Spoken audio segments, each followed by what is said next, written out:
सुप्रभात बच्चों, आज हम पढ़ेंगे हमारी पाठ्य पुस्तक संचय इनका सपनों के से दिन का पाठ का सारांश। ठीक है, प्रस्तुत पाठ में आत्मकथा है जो कि लेखक ने लिखी है गुरदयाल सिंह जी ने। उसमें उन्होंने क्या कहा है कि अपने बचपन के दिन के बारे में बता रहे हैं कि बचपन में सभी बच्चे का हाल एक जैसा होता है।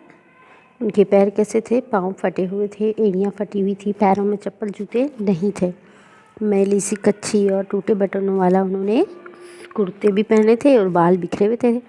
जब वो खेलते दौड़ते तो उन्हें चोट लगती, लेकिन जब भी उन्हें चोट लग जाती तो उनकी माता उन पर तरस खाना या दया दिखाने की बजाय उन्हें पीटती, और यदि किसी किसी के पिताजी और ज़्यादा गुस्सैल होते तो वो अपने बच्चों की और ज़्यादा पिटाई लगाते थे, और उन्हें ये पता नहीं चलता था कि बच्चे को लग रही है क्या हो रही है। लेकिन बच्चे तो मस्ती करने में, खेलने में इतने व्यस्त होते कि वो पिटाई को भूल जाते हैं और दूसरे दिन फिर खेलने चले जाते थे।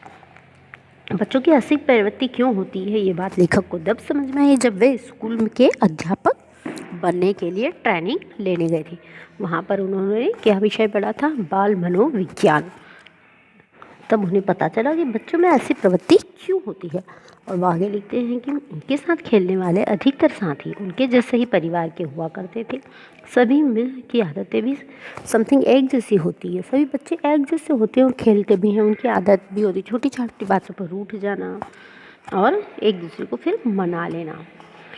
हमारे आधे से अधिक साथी राजस्थान या हरियाणा से आकर मंडी में व्यापार या दुकानदारी करने वाले परिवारों के थे, अर्थात उनके जो दोस्त थे, साथी थे, वो कहाँ से आए थे? राजस्थान या हरियाणा के आए थे, और वहीं आकर उनके माता पिता काम कर रहे थे तो वो वहीं बस गए।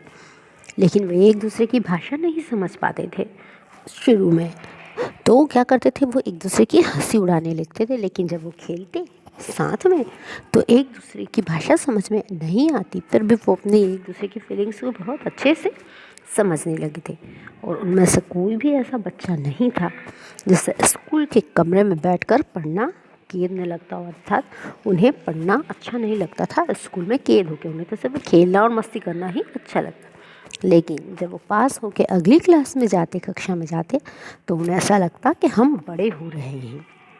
परंतु दूसरी ओर फिर वही नई पुरानी किताबों से जाने कैसे बात आती थी, उन्हें बड़ा अजीब से लगता था और उन्हीं मास्टरों से डर से कांपने लगते थे जो पिछली श्रेणी में उन्हें पढ़ा चुके थे। अब बात ये, जब तक तो बात अच्छी थी कि यह याद है वह छुट्टियों के पहले और आखिरी दिनों का क्या फ़र्क था।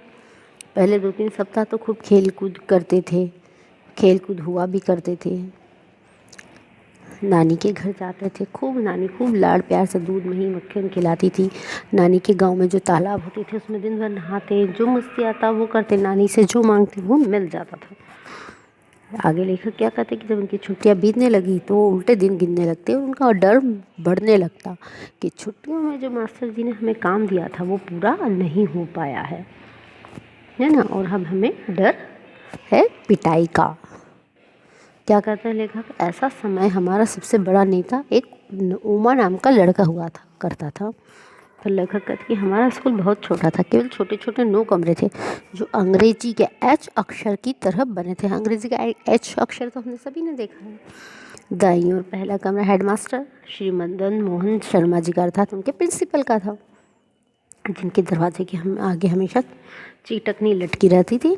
स्कूल के प्रार्थना के समय वे बाहर आते और सीधी कतारों में खड़े हुए लड़कों को देखते कि हॉल देखा करते थे कि बच्चे कद के अनुसार लाइन में खड़े हैं या नहीं। और जब बच्चे सही व्यवस्थित खड़े रहते तो उनका चेहरा खिल जाता था। स्कूल के सारे अध्यापक भी उनके पीछे कतारबद्ध खड़े हो जाते, केवल एक टीचर को छोड़ते जो थे प्रीतम चंद्र, जो कि हमारे पीटी के टीचर थे।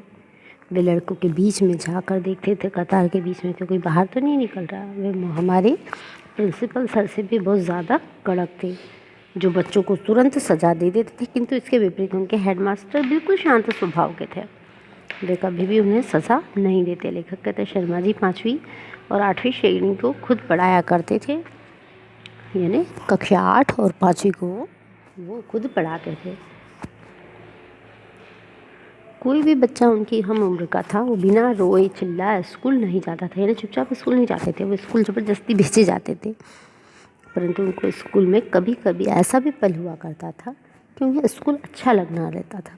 पर कब? जब उनके पीटी के टीचर स्काउटिंग का उनके साथ अभ्यास कराते और उन्हें नीली पीली झंडियाँ हाथों में पकड़ाकर 1 2 3 कहते और झंडियाँ ऊपर नीचे दाएं बाएं लहराती, तो उन्हें बहुत अच्छा लगता था। हमारे द्वारा अच्छा करने पर वे हमें शाबाशी देते। हर वर्ष अगली श्रेणी या कक्षा में प्रवेश करते समय मुझे पुरानी पुस्तकें ही मिलती थी, किंतु किसी भी नई श्रेणी में जाने का चाव ऐसा कभी महसूस नहीं हुआ जिसका जिक्र लड़के किया करते थे, क्योंकि उन्हें किसी भी नई कक्षा में जाने में अच्छा नहीं लगता था। लेखक को अपने बचपन के ये दिन कभी भी नहीं भूले थे, क्योंकि बचपन में किस तरह मस्ती किया करते थे, किस प्रकार पीटी टीचर उन्हें डांटते थे। इस प्रकार धीरे धीरे उन्हें नई कक्षा में जाने पर उन्हें खुशी तो होती थी, लेकिन पुरानी पुस्तकें ही उन्हें मिलती थी पढ़ने को लिखने को, जिससे कि वो ऊब जाते थे, उन्हें अच्छा नहीं लगता था।